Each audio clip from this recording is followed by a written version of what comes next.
Hey, Ashitaka Wolf's back again with another review. This time we'll be reviewing Hyrule Warriors. Now, Hyrule Warriors is a fan service game that combines the lore and history of The Legend of Zelda with the hack-and-slash gameplay of Dynasty Warriors. This is the next installment of the Legend of Zelda series, and while it isn't a true Legend of Zelda game, it will appease many of you out there.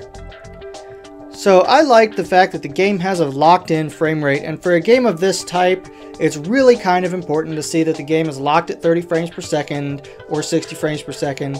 I believe it's more like 30 in this case. And that's regardless of how many enemies are on the screen, how much action is actually taking place, and that's kind of important because it is a very fast-paced game, especially when compared with traditional Legend of Zelda games. So I also like the fact that the game is a complete nostalgia trip. I mean, the first boss that you fight, you'll recognize right away from the Ocarina of Time, and it's one of my favorite bosses. And you fight it much in the same way that you did on the original N64, but it's pretty awesome. I mean, it's just something that you'll really get a kick out of as soon as you see it.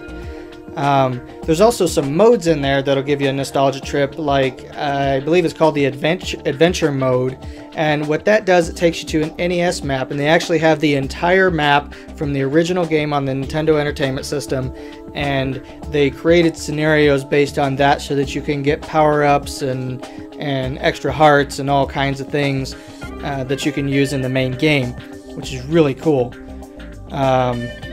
I also like the fact that the gameplay is just really solid. It's not perfect, but anybody can pick up and play it, and they'll understand how it works, they'll understand how to play, they'll be able to get through the missions without too much trouble.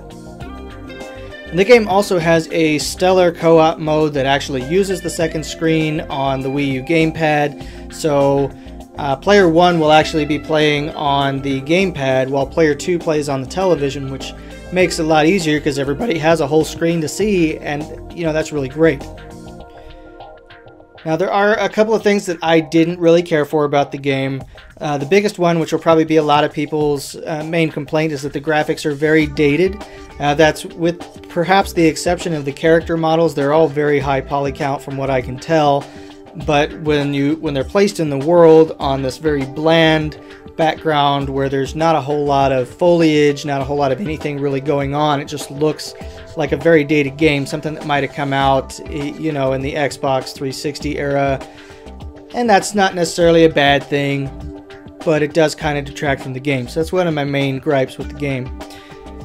Furthermore, the game is incredibly repetitive. You'll be doing the same thing pretty much over and over and over again, and that takes away from the replay value a bit, and so I really don't care for that.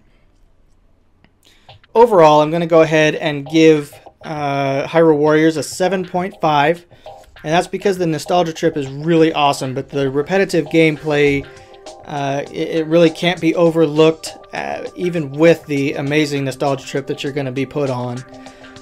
So there's just not a whole lot of replay value there, and that's going to be a bit of a downer for most people. So should you buy this game?